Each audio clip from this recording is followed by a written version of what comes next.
I apologize for being a little bit late. I hope you can hear me. I didn't check that, but I hope you can hear me. Uh, I'm a little bit late because I wanted to make sure that I got this important video clip involved in this. But I just want to start with talking to you guys about what's going on. I think it's really important. I hate to call an episode I told you so, but I'm really starting to feel like that's where we're at.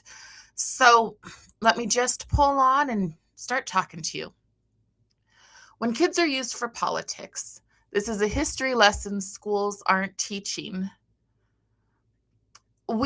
Today in my own district, multiple kids were outside protesting. Now, a lot of parents thought that was great. It was stunning. They were using their voices. They should be heard with their own thoughts. Okay, but what are their own thoughts? How much are they regurgitating based on what they're seeing on social media, what they're hearing in the classroom, and honestly, what they're hearing at home? And I want to tell you from the very beginning, I'm concerned about this, whether it is on the right or the left. Kids protesting should be a concern for all of us. And the reason why is because we are repeating history. So today in school, kids walked out of school. Adults on the left were praising them for doing the right thing. But right now means whatever the adults, and I'm using that word loosely, approve of. These kids are told that they are educating people. The truth is that they are afraid and their fear is being used. And this is something that has happened over and over and over again in history. I teach high schoolers, and we had this conversation. The thing that stopped me, made me pause in our lesson this week, was when the kids, I asked them a very simple question: Are people more united? Do they come together based on what unites them, or do they come together because they find a common enemy? And the kids, these are high schoolers, they said a common enemy throughout history. And I said, yes, throughout history, but what about America?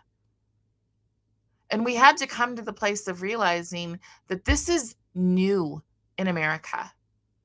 We used to be about what unites us, but today it is about whatever the side wants to believe. And a ton of this comes down to propaganda. So they're told that they're friends. These kids are so afraid because they're being told that their friends are taken away. And I live in a more rural community. Granted, it is turning more and more progressive by the day. I really hope people will hear that. But I live in a rural community, which means that we have a lot of migrant workers, which means we have a lot of Mexicans in our community. So I understand why kids are afraid that their friends are going to be taken away. But what they're not being is based in reality. They're not being shown the facts. Their emotions are being used, and that's important. Kids don't even yet understand civic responsibility. Remember, they're not old enough to vote. And quite frankly, I would say a lot of adults don't understand civic responsibility. Because, see, in that term is the word responsibility, which means that you should know what both sides are saying. That's really important. And our kids don't. Our kids, they react based on their brain. They have this biological thing where their brain isn't developed yet, which is why we should keep some things away from them. They have population, so they've got this fear of mass events, war, disaster. Again, some of the things that our kids are being taught regularly in the classroom are already being reversed. Things that we were told were an absolute fact, you couldn't question it, are already being reversed. But unfortunately, our young children have been told that they need to fear the earth is about to end. And so they live in a constant state of fear, and they also live in a constant state of stimuli. where they're regularly looking at their social media and whoever they follow is telling them the things that they should think and the things that they should say. And as parents say, this is so stunning and brave, I was watching signs that said, F ice. And again, if you don't know this, I live in Utah. I live in a very religious state. And to watch middle school kids have signs with the F word on them, I'm just not sure how we set that as right. So our kids don't have emotional maturity, which means, and there were two things that I saw that made me go, was not planning on making a video because I'm doing an interview in the morning. So was not planning on doing this. But two things. One, when I was coming back from a trip this weekend, I saw that in a town close to me, about 10 minutes away, there was a protest. And in this protest, there was a counter protest. Now, you guys, you have to understand that, especially with kids, all right, they're reacting to emotion. So the second thing that I saw was in Issaquah, which is close, it's about 20 minutes from the town that I came from in Washington state. A mother walked out and tried to kind of see what was going on, and she was attacked by kids. And the kids were not held accountable because they're just kids. And this is an extremely useful tactic. So kids are the most emotionally driven, the least informed, and sadly and honestly, people should feel ashamed. Honestly, the easiest to manipulate. So now I'm going to give you a history lesson, just like I would give my own students. I'm going to give you a history lesson on how in the past kids have been manipulated. So we're going to start with this image here. And this is Mao's Cultural Revolution, otherwise known as the Color Revolution in China in the 1960s. I want you to look closely at how young some of these kids are. Look at this young one right here. These are kids. Does this look a whole lot different? And what they're carrying is a little red book that tells them exactly what they're supposed to believe and how they're supposed to behave and what makes them a good person. That's all right here. And in the process of this, I'm going to show you what some other dictators did in terms of using children. And I just want you to think, what looks familiar? Does this look familiar? Does the hand up in the air look familiar? I think it does. Do the little books that tell them exactly the right way to behave look familiar?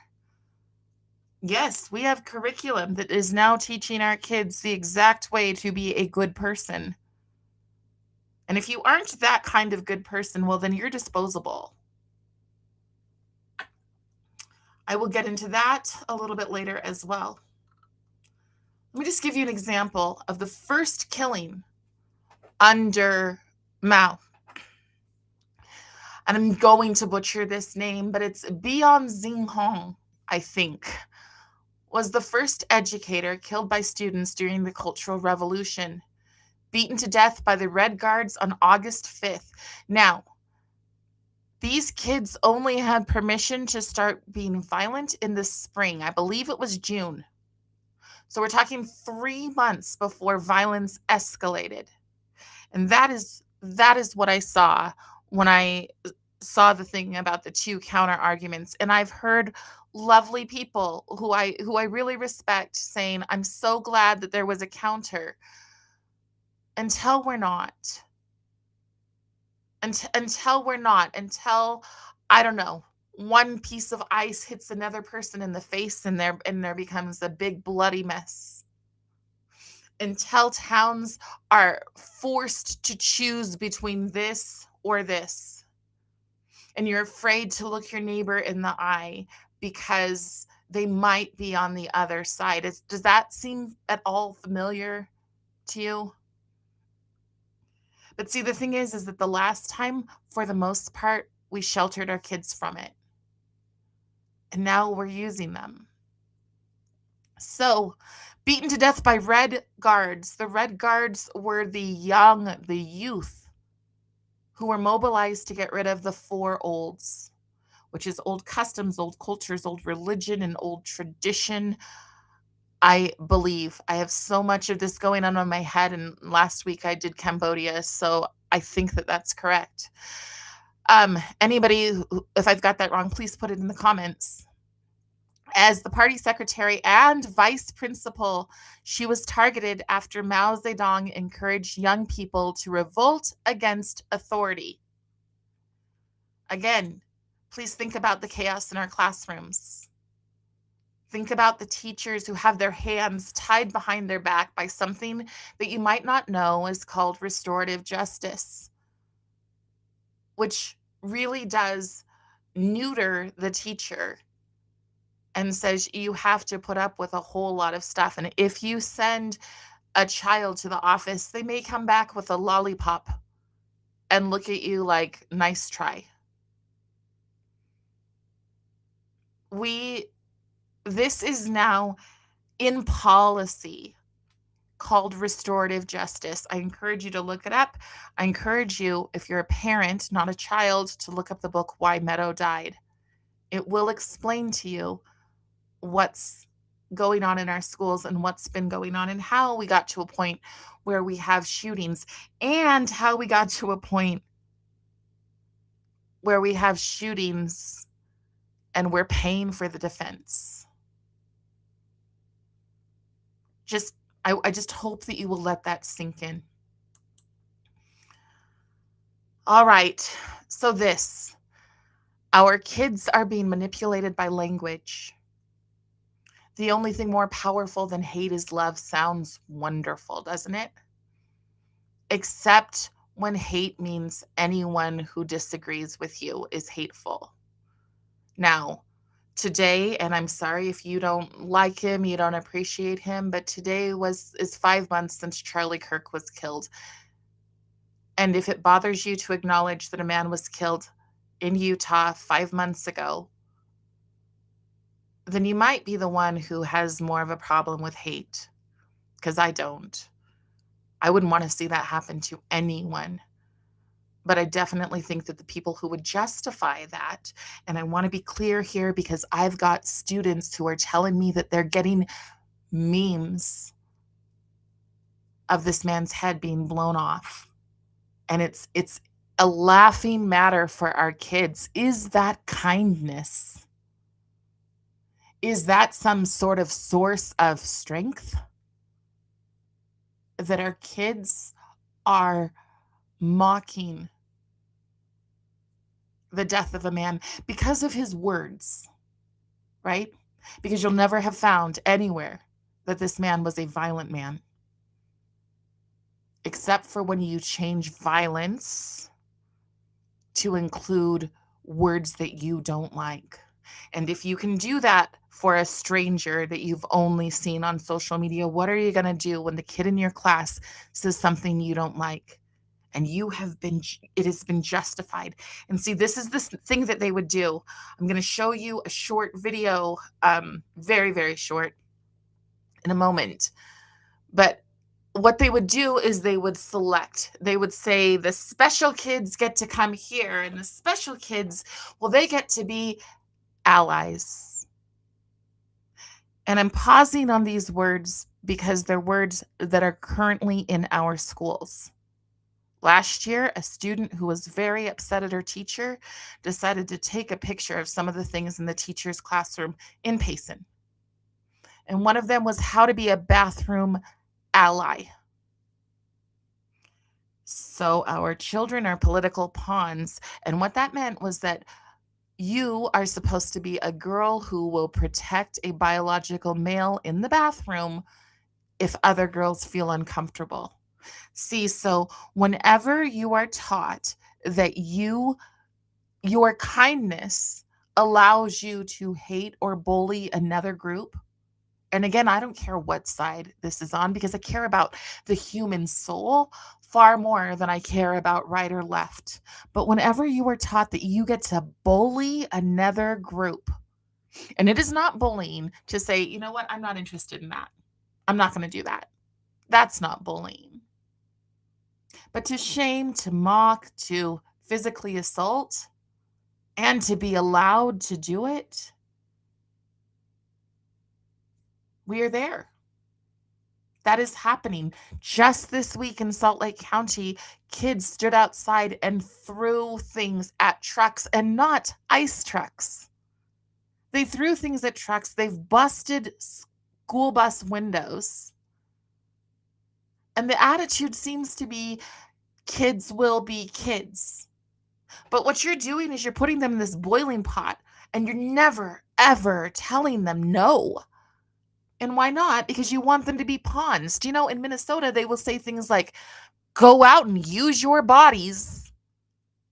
A lot of activists use terms like bodies because that's all they see.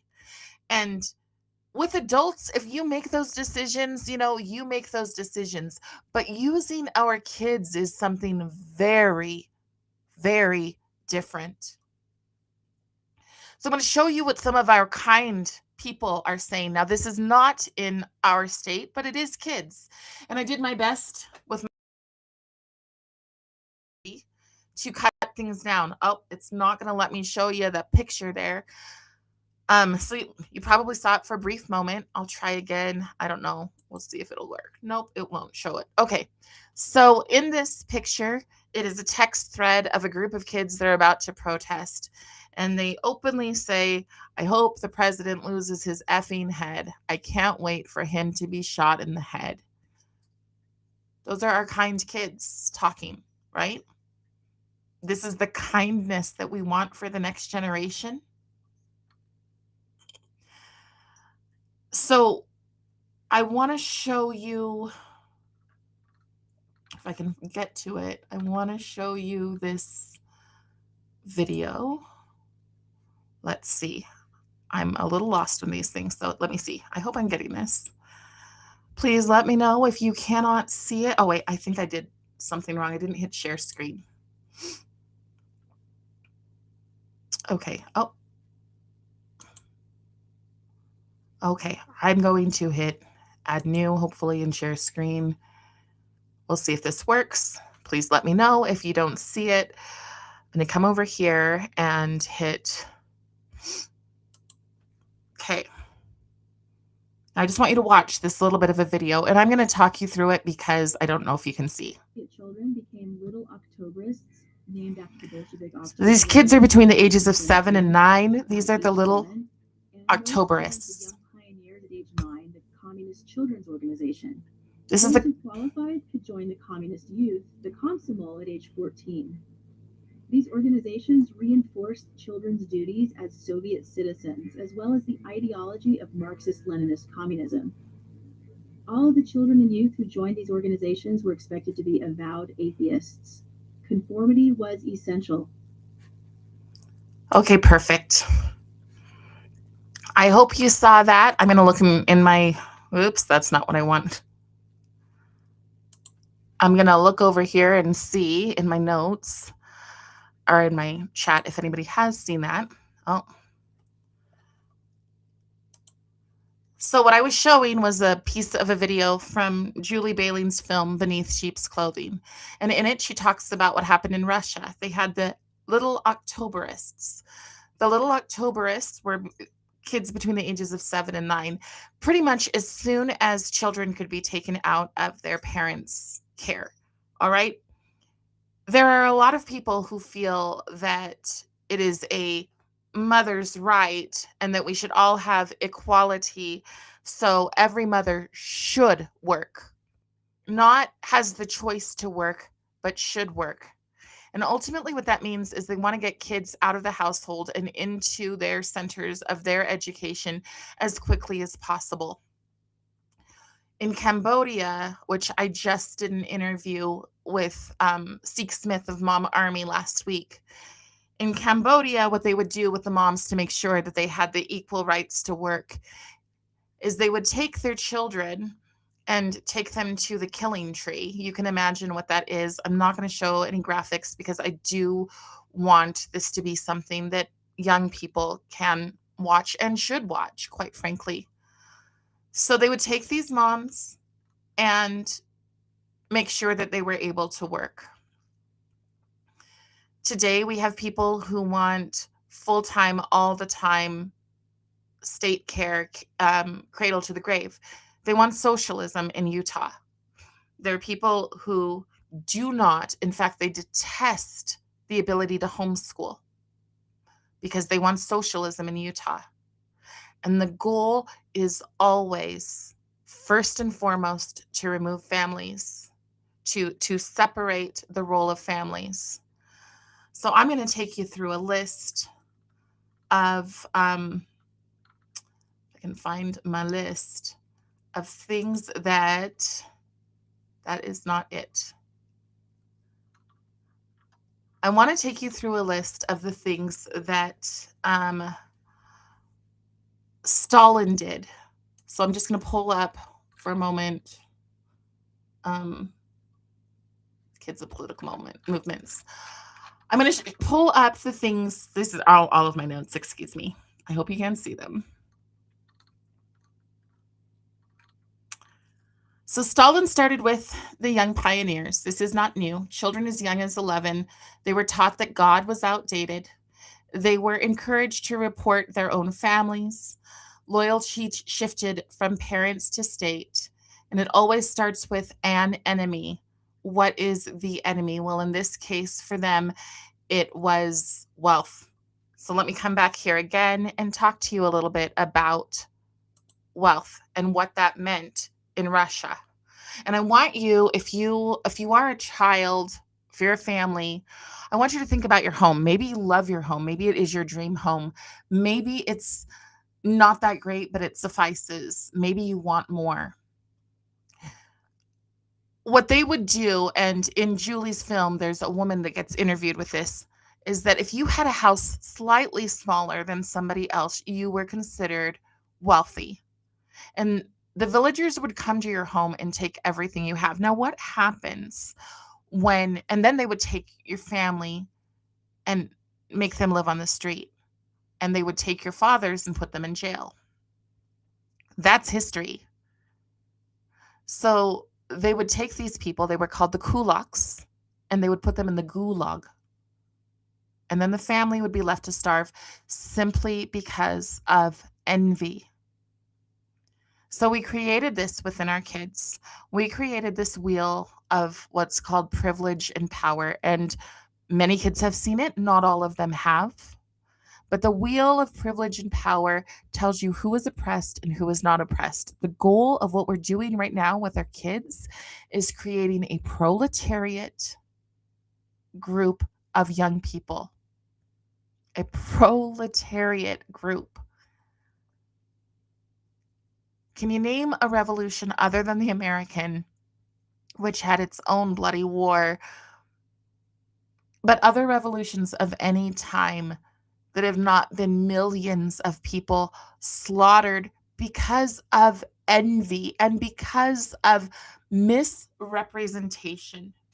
So our kids start to get this misrepresentation in school in about 5th grade when they get something called digital media literacy.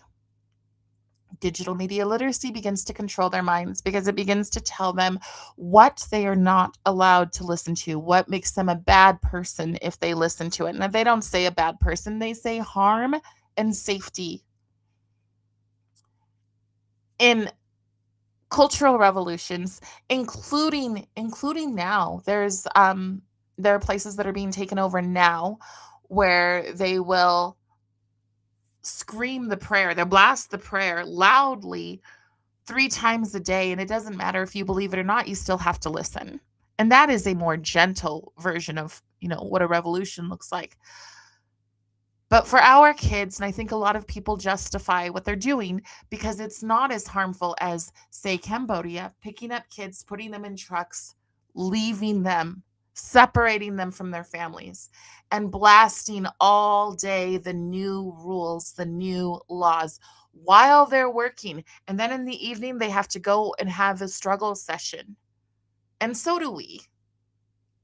Do you not think it's a struggle session? Do you not think that there is some shame Imagine being one of the few kids who's not out protesting and you're sitting in a classroom, and maybe you're sitting in a classroom with some teacher that you know would admire you a whole lot more if you were out there.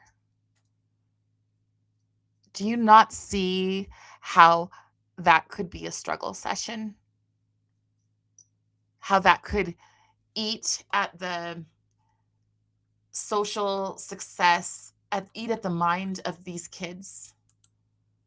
These kids want to be liked, they want to be respected, they want to matter, but they only get to matter if they have the right ideas.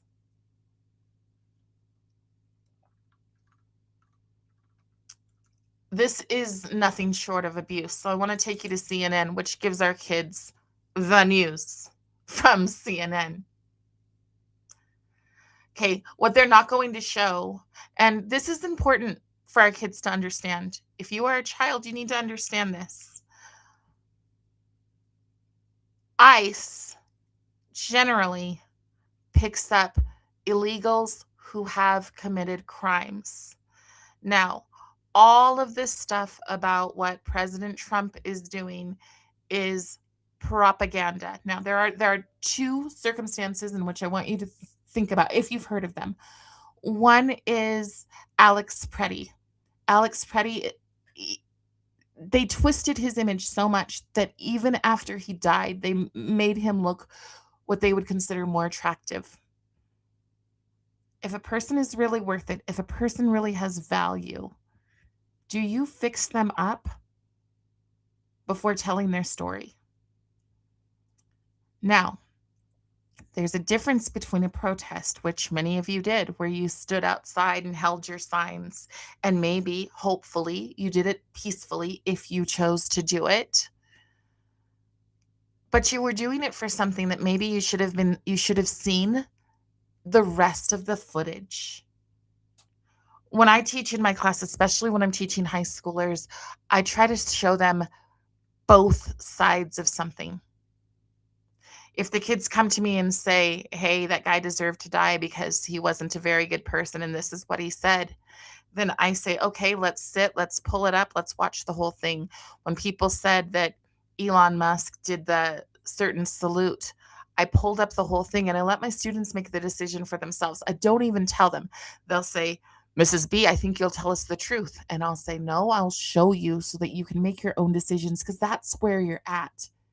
If you're in high school, you should be a sponge who wants to get as much information as possible. But our social media and our education plans have ripped that away from so many of you. And you should demand it back. You want to talk about something worth using your voice for? You should demand it back. You should say, I want the whole truth. I don't want to be a pawn, which is what oftentimes happens. So let's take a look at this. These are the ice removals. And these are, if you can see the little rainbow here, this is not right-wing media by any means, okay? And I intentionally chose that because I think it's important that you see. Barack Obama, who you guys, if you're a kid, you're going to be too young to even recognize. Barack Obama had deportation numbers that earned him the nickname Deporter in Chief. But because he was the first Black president, which he's actually biracial, but everybody calls him the first Black president, it couldn't be questioned. Now, this is the behavior of a dictator when you cannot question. So many people think that the current president is a dictator, but do you know what that means? Because when a dictator, just gonna pull up my notes. That is not it. Might be that.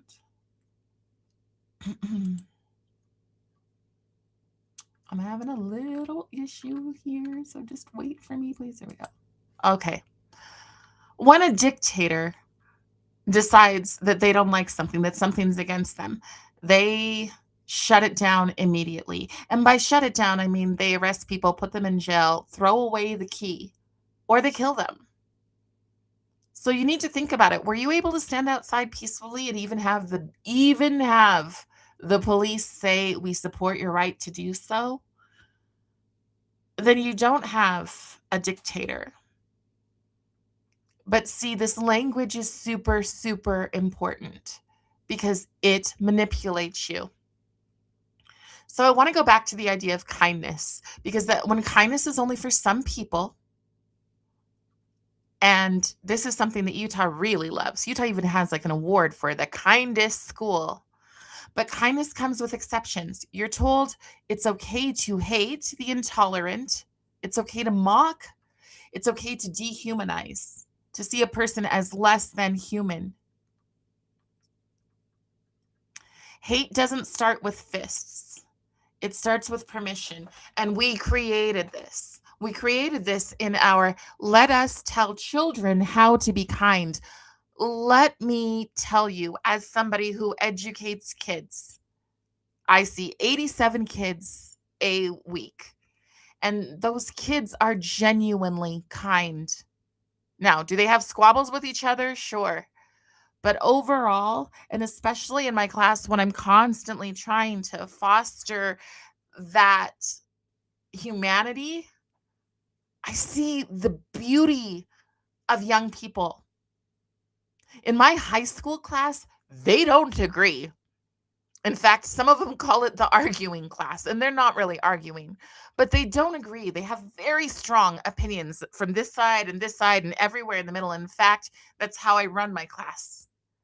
I make statements, they move around and say agree, disagree, and then they expand on why. And we respectfully listen to each other. And we have always known that that is the way to do it.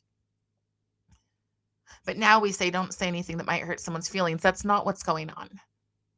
It's not that you're not supposed to say anything that's not going to hurt anyone's feelings, because I promise you, there are a group of people who feel silenced and that hurts their feelings. Instead, you are not supposed to say anything that goes against the accepted rhetoric. And that's not just for kids, but it does start with them.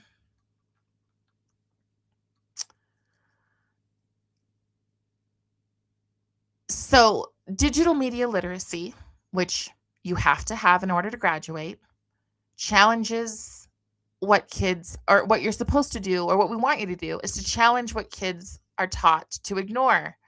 You're told, don't watch that. That source is bad. And it's not because it's inappropriate, but because it challenges a narrative.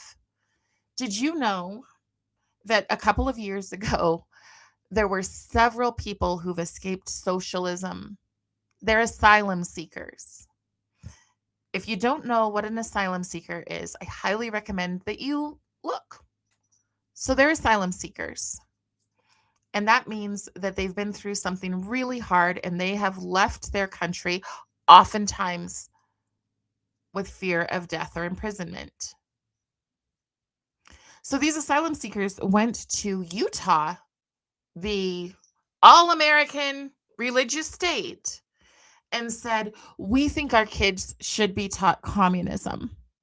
They should be taught about communism. They should be taught, quite frankly, the horrors of communism and socialism. And a group of Utah's elected officials said, no, the kids don't need to know that. There will be a time, and there will be, because like I said, there are people who want Utah to be socialists. And when we get there, which isn't that far if we don't start having these kind of conversations with our kids, when we get there, then they will sorry, when we get there, then they'll say, yes, it's time to learn about socialism because it will be your only choice. And so I was watching a little clip today of a guy talking about how wonderful communism is, and if we all understood it, we would all want it. But I want you to think, if you own a business, or if you've got grandparents who own a business, because in communism they dig deep into your history.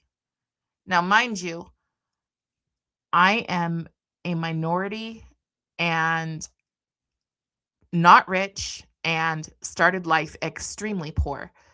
So, if I was a self whatever grifter, I wouldn't say a thing to you guys because I will benefit greatly from socialism. Except I know what socialism is, and I know that no one benefits greatly, except for maybe, the top of the top. But the majority is that no one benefits greatly. And I think also the personal guilt and the eating of your soul is not something that I think we should be pushing.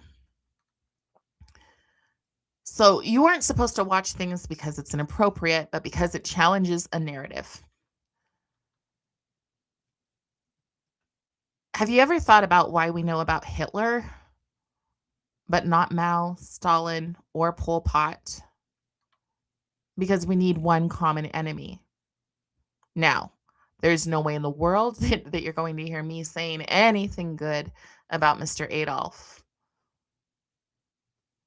but his numbers are less than Mao's. And we don't hear about it because you are supposed to think that communism is a good idea. So when information is hidden, it's never for your protection. When people say, no, we're not going to teach the kids about communism in school, there's a woman and there's a great book that families should read, and it's called Red Scarf Girl. And honestly, as soon as this is over, get on Amazon and get that book. And if you want, I would be happy to do a book club with kids. But she begged for them to be able to read that in school. And she's a teacher, and they said no.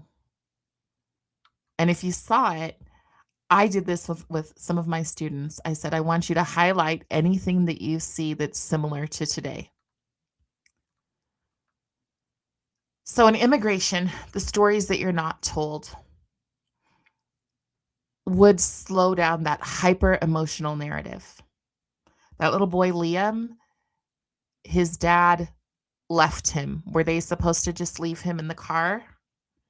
And how about the story of all of the victims who are your ages?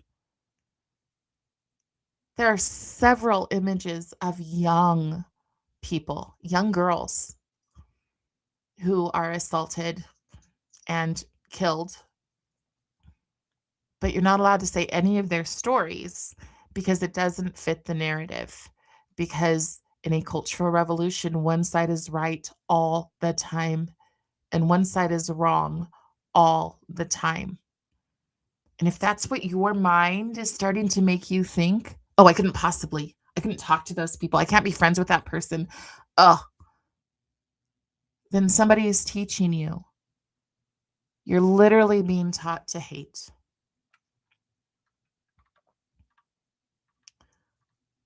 Compassion without truth creates more victims. There's a whole bunch of other ways in which you can be a victim of purely open borders. And I'm going to leave that one at that. Here's the thing that you guys are being taught, and it's important that you understand it. It's called oikophobia. And I know I sound super smart for knowing this word. And I talked to a teacher the other day and he had to look it up. He's like, I've never heard of that word, but yes, that's exactly what's happening. Oikophobia means the fear or loathing of your homeland. Now, I want to show you, I want to take you mentally into cultural revolutions that are currently happening in the UK, in the Netherlands, although the Netherlands is kind of putting a stop to it and saying no more. But beforehand, they were like, oh, we're so bad. Oh, we're so homogenous. Homogenous means we all look the same. We're so homogenous. We all look the same. We must not even know it and be racist. So let's open up the doors and let anybody in. And we can't ask questions when they come in. We can't ask, oh, did they come because a mental hospital was opened up? Did they come to just take our stuff, but they don't actually love us or want to be a part of our culture? Why'd they come? You're not allowed to ask it because that makes you racist. So you keep your mouth shut and people come in. And what happened is that they decided to put a bunch of students and a bunch of immigrants. I don't even know if they're illegal in this situation, but they put them all into a housing unit. And many of the girls were assaulted. So you can be so empathetic. And this is important. Empathy is a word that people are constantly saying, oh, we need to teach the kids to be more empathetic. No, we don't. And I'm a very kind-hearted person, but you don't have to teach the kids to be more empathetic. You need to teach them to be sympathetic. You need to teach them to go, oh, I feel bad for that person. I wonder if there's something I could do to help, but not, can I lay down on the ground and let them kick me? It's like that little story, The Giving Tree. You have to preserve what's yours first. And the crazy thing is that a lot of people who push that other idea, they don't live like the people they're asking, they're demanding have to live like that. So what will happen is that in the inner city, in a primarily ghetto, and yes, primarily African American Black neighborhood, that's where the immigrants will go, and they will completely take over. They will take over their schools, in their gyms. They'll put them in there and have them sleeping in there, so then their kids don't have a place to play, and they don't care. So again, we're being taught to be compassionate for some people, but not for others, and that's not true compassion.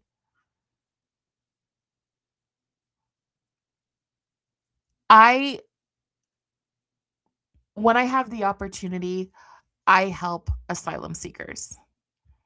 If I've heard their stories, if I see their love and their need to be here, I help them. That might mean I write letters to legislators. It might mean I'm just their friend.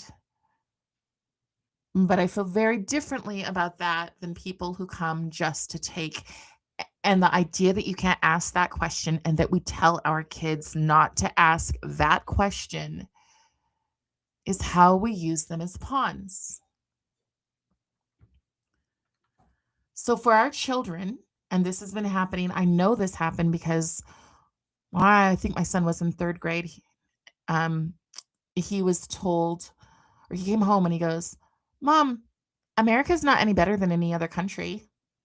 And that's how it's framed. But if you talk to legal immigrants, they will tell you a very different story. And you need to ask, how come those people aren't coming and talking in our schools?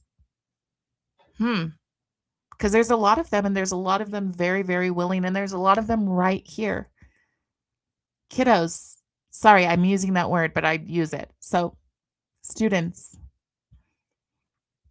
if you know somebody from another country who came here, listen to their story.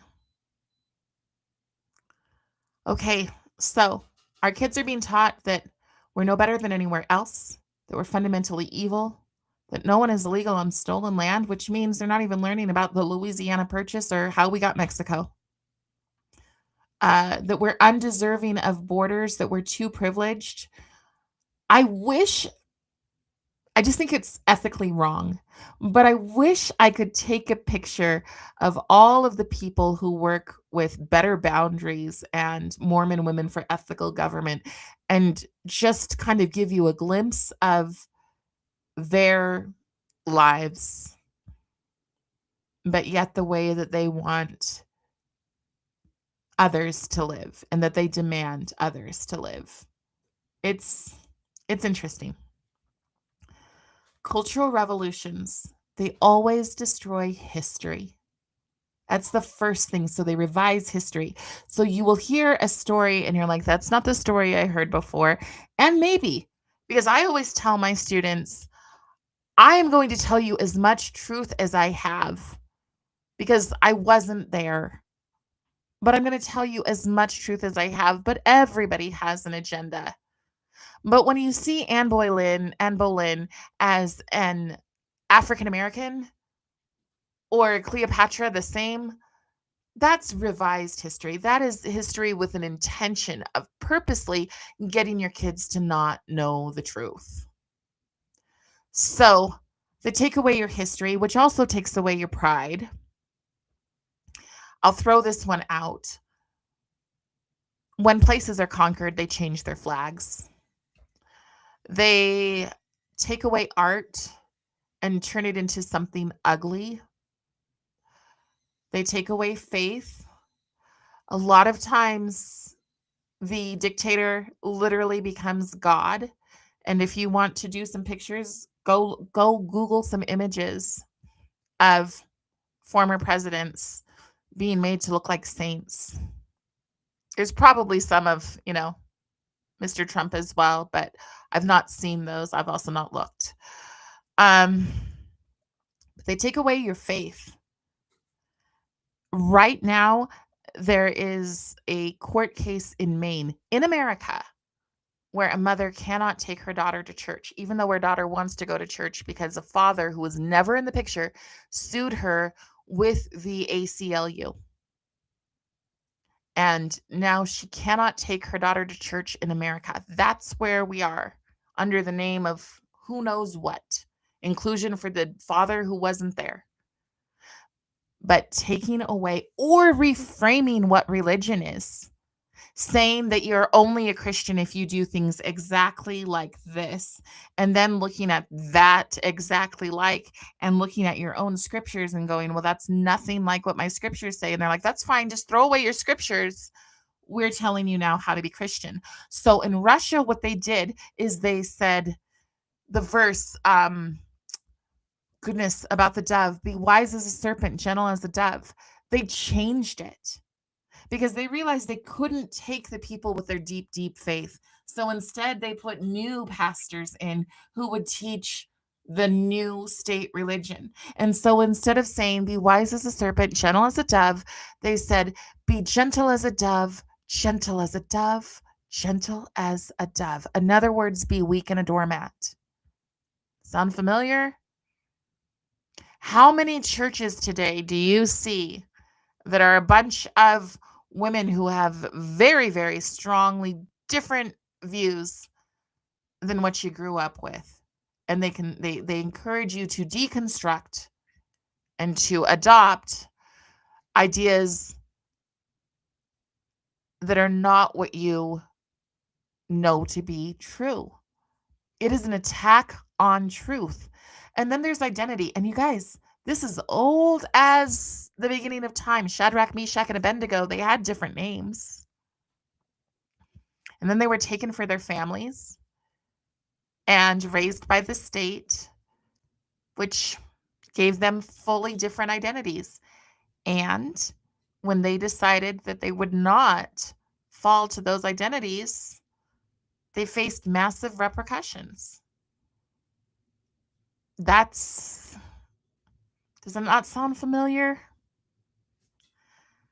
So people who hate their home will accept anything to replace it. So I want to talk to you about your rights as children, all right? Or your children's rights.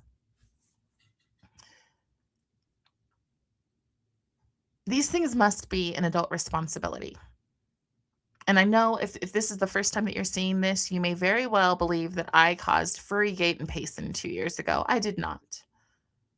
My view is always that you protect the kids and that the parents stand. You'll see behind me the state of things, Utah Moms for America, of which I'm the director. I always believe in empowering the parents. However, in this case, it is important that students know what's going on so that they can recognize it. I've had teachers say, I wouldn't have known what was going on if I didn't watch you. So it's oftentimes couched in kindness. But our kids don't have, their brains are simply not mature. Even the most responsible one, they're usually just regurgitating TikTok and they sound responsible. Trust me, I've got one of those. So this has to be an adult responsibility. Protesting is legal, absolutely, but responsibility requires maturity.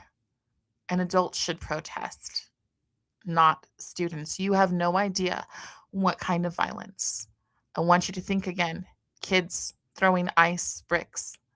One gets one kid, maybe one gets one in the eye. A bunch of other kids start pummeling each other. Is that far off?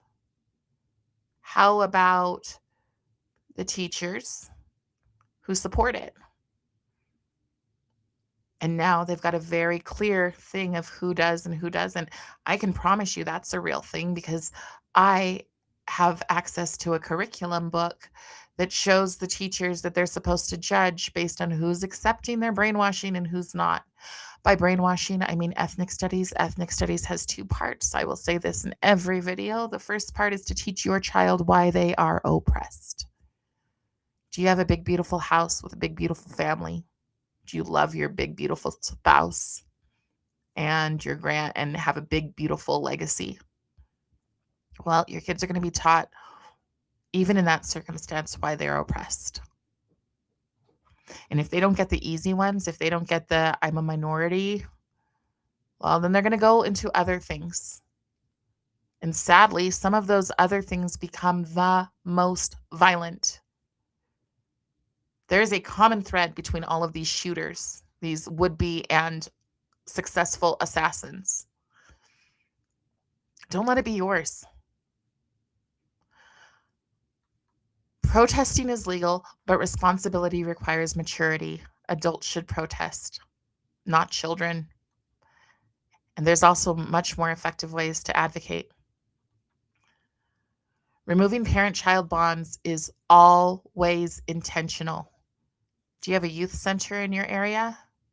Maybe, likely, the people who started it thought they were starting it off with something good, but I will promise you that I have watched hundreds of videos about how kids get caught up in the queer LGBTQ stuff. And I'm not here to judge that. I'm only here to judge that word queer, which means rejection of the normal. That's all. The rest of it means nothing but to constantly reject the normal. Currently, I'm reading Saul Alinsky's, well, not his book. I'm reading a book called Rules for Radicals Defeated. I'm going to start a book club on that. But in it, it talks about how Saul believes two things. He practices dualism. So if it's on his side, even if he's listening to the devil, it's good because it's what he wants. And anybody against it is evil. And my friends, so many people believe this. Saul Alinsky, Rules for Radicals, many educators have. The head of the, I want to say AFT, but anyways, there's two heads. Both of them are, in my opinion, extremely, I'll say extremely judgmental, which will make me sound judgmental. But Randy Weingarten has a book called Why Fascists Hate Teachers. That's where you're sending your kids. And Becky Pringle wants all the things to be for everybody except for your average, normal, normie person. So please don't think that it's only extremists that they're after. When someone asks, okay, so removing parent-child bonds is always intentional. When someone asks your child who their special adult is other than their parents, that's not accidental. And I know it happens because my niece called me at Salem and said, Auntie, I told them that you were my favorite person, and she thought I would feel good. And I did feel, I like being somebody's favorite, but I also recognize what it is. It's separating that bond intentionally.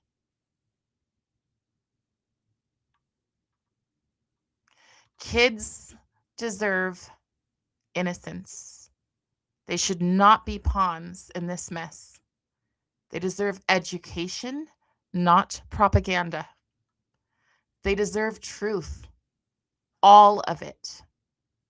I have a little thing in my classroom. I have a thing of licorice, and I say, if I taught something and you went home and you were like, I think she got that wrong, and you go to your parents and you say, I think she got that wrong, and you guys discuss it and you come back and you can prove to me that I got it wrong, because guess what? I'm only an educator. I can get things wrong. I can make mistakes. I don't know everything. Then you get a piece of licorice, because the truth matters, all of it. History doesn't repeat exactly, but the patterns are unmistakable.